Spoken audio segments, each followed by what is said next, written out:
मनसे प्रमुख राज ठाकरे यांनी 5 जुलैला एक वक्तव्य केलं होतं। जे बाळासाहेबांना जमलं नाही ते देवेंद्र फडणवीसांना जमलं, आम्हा दोघांना एकत्र आणणं। त्यानंतर शिवसेना प्रमुख उद्धव ठाकरेंनी देखील तसंच काहीसं म्हटलं।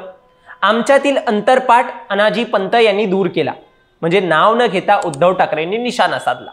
आता यातच एक महत्त्वाची घडामोड काल घडली आहे आणि ती घटना म्हणजे मुंब्राचे जितेंद्र आव्हाड एकनाथ शिंदेंच्या ठाण्यात भेटीसाठी पोहोचले आणि यामागे आता राजकीय वर्तुळात म्हटलं जात आहे मुख्यमंत्री देवेंद्र फडणवीसच कारण आहे या भेटीमागचं। नक्की हे प्रकरण काय आहे? फडणवीसांनी आधी ठाकरे बंधू आणि आता आव्हाड आणि शिंदेंचे अंतरपाठ दूर केलंय का? ठाण्यासोबतच मुंब्रा आणि कळवा देखील आता शिंदेंच्या जवळ आलाय का, की अजून काही यामागे कारण सांगितलं जात आहे? हे सगळं काही आपण या व्हिडिओच्या माध्यमातून जाणून घेणार आहोत। दरम्यान जर तुम्ही चॅनलवर नवीन आला असाल तर लगेच सबस्क्राइब करा प्राईम टाइम महाराष्ट्र, कारण असे राजकीय घडामोडी आणि घडामोडींमागील राजकारण आम्ही नेहमी तुमच्यासाठी घेऊन येत असतो।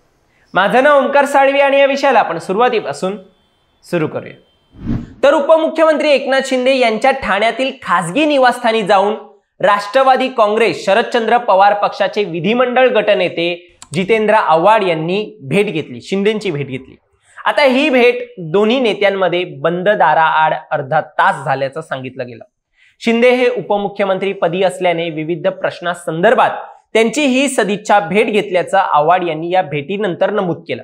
मात्र तरी देखील जितेंद्र आव्हाड हे महाविकास आघाडीचे आणि राष्ट्रवादी शरदचंद्र पवार पक्षाचे नेते असल्याने महायुतीच्या शिंदेंना आव्हाड भेटले आणि यामागे वेगळीच मग चर्चा रंगू लागली। आव्हाड यांनी तरी या भेटीमागे स्पष्टीकरण देताना सविस्तर म्हटलंय, मुंब्रा कळवा विधानसभा मतदारसंघातील निधी संदर्भात ही भेट होती आणि याच विषयावर शिंदे यांच्या सोबत चर्चा झाली। पुढे त्यांनी टोला गावात म्हटलं, चर्चा नेहमीच चांगली होते, मात्र याचा काही रिझल्ट येत नाही। आता एकनाथ शिंदे यांच्या चर्चेमधून काही रिझल्ट येत नाही असं देखील म्हटलं आणि आव्हाडांना त्यांच्या मतदारसंघात काम करताना निधी मिळत नाहीये हे देखील त्यांनी वाक्यातून स्पष्ट सांगितलं। त्यांनी पुढे ही खंत व्यक्त करताना म्हटलं की पुण्यात दादागिरी कोणाची चालते असे देखील मी शिंदे यांना विचारले। स्वतः शिंदे देखील हसत हसत उत्तर देऊ शकले नाही। आता हे दादागिरीचे जे प्रकरण आहे, जे वक्तव्य केलं गेलंय आव्हाड यांच्याकडून, त्याच्या मागची पार्श्वभूमी काय आहे, ते कशावरती आधारित होतं हे देखील मी तुम्हाला सांगतो। मुख्यमंत्री देवेंद्र फडणवीसांनी एक वक्तव्य केलं होतं, त्यात ते म्हणाले की दादागिरी कमी करण्याबाबत सर्व पक्षीय नेत्यांना एकमत करावं लागेल।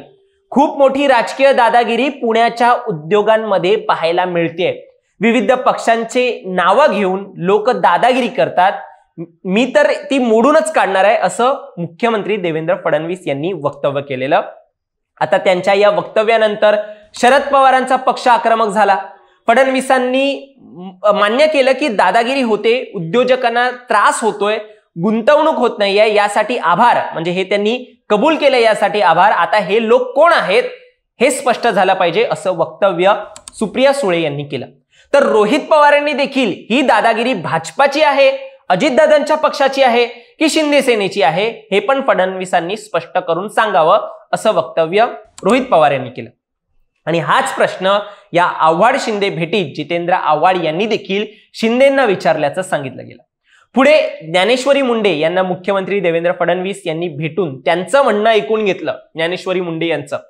त्याचप्रमाणे उपमुख्यमंत्री एकनाथ शिंदे यांच्या ठाणे शहरात 5 वर्षांपूर्वी मनसेचे जमील शेख यांची हत्या झाली होती।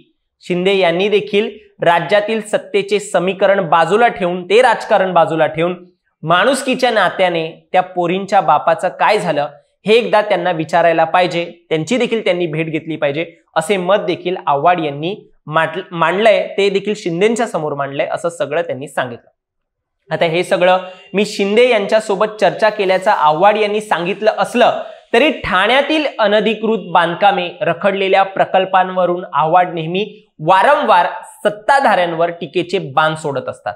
आता शिंदे यांचा बालेकिल्ला हा ठाणे असल्याने मुंब्रा कळवा परिसराच्या जवळ देखील आहे, त्यामुळे राष्ट्रवादी विरुद्ध शिंदे अशी लढत आणि तसे वाद वेगवेगळ्या कारणांमुळे नेहमीच समोर आलेले आहेत। आता त्यातच आव्हाड यांनी शनिवारी दुपारी उपमुख्यमंत्री शिंदे यांच्या निवासस्थानी हजेरी लावल्याने सर्वांच्याच भुवया उंचावल्या। म्हणजे अगोदरचे एवढे वाद असताना ही भेट होते, पण खरं सांगायचं झालं तर मागच्याच महिन्यात आव्हाड यांच्या अतिशय निकटवर्तीय असलेल्या कळवा शहरातील काही माजी नगरसेवक आणि पदाधिकाऱ्यांनी शिंदे यांच्या शिवसेनेत प्रवेश केला होता. त्यामुळे कळव्यात आव्हाडांना मोठा धक्का बसला होता. उपमुख्यमंत्री एकनाथ शिंदे यांनी देखील यावेळी वक्तव्य करताना म्हटलं, जसा ठाणे हा बालेकिल्ला आहे, म्हणजे एकनाथ शिंदे यांचा बालेकिल्ला आहे, तसाच आता कळव्याचा देखील बालेकिल्ला झालेला आहे. येथे विकास करायचा आहे आणि विकासाच्या माध्यमातून या भागातल्या सर्वांना न्याय द्यायचा आहे, असं उपमुख्यमंत्री एकनाथ शिंदे यांनी जूनमध्ये जेव्हा हे राष्ट्रवादीचे नगरसेवक शिंदेकडे येत होते तेव्हा म्हटलेलं, बालेकिल्ला करायचा आहे असं म्हटलेलं. आता त्यांच्या या वक्तव्यामुळे देखील त्याच काही कनेक्शन या भेटीमुळे हळूहळू जुळू लागलाय का, असा देखील प्रश्न आणि अंदाज वर्तवण्यात आला. मात्र यामागे खरं बघायचं झालं तर अजित पवार जेव्हा 2024ला अर्थमंत्री होते, म्हणजे एकनाथ शिंदे मुख्यमंत्री असताना अर्थमंत्री होते, म्हणजे मागच्या सत्तेमध्ये, आत्ताची सत्ता फडणवीसांची मुख्यमंत्रीची सत्ता आहे, अगोदरच्या सत्तेमध्ये तेव्हा देखील अनेकदा मागणी करूनही आव्हाडांना निधी दिला गेला नव्हता, अशी तक्रार 2024ला जितेंद्र आव्हाड यांनी केली होती. मात्र मुख्यमंत्री एकनाथ शिंदे हे आपल्या बाजूलाच राहतात, त्यामुळे त्यांनी आपल्याला अनेकदा मदत केली होती असं देखील त्यांनी सांगितलं होतं. आता ही महायुती सरकारमध्ये अर्थमंत्री पद हे अजित पवारांकडे असल्याने पुन्हा एकदा त्याच पार्श्वभूमीवर जितेंद्र आव्हाड यांनी एकनाथ शिंदे यांची भेट घेतल्याची चर्चा आहे. आता यात देवेंद्र फडणवीस अजितदादांच्या बाजूने जास्त असतात असं राजकीय विश्लेषक सांगतात. त्यामुळे या दोन्ही नेत्यांच्या निधीने, त्या निधीच्या भूमिकेने आव्हाडांना फटका बसतो आणि आव्हाडांना शिंदेकडे जावं लागतं असा अंदाज आता बांधला जातोय.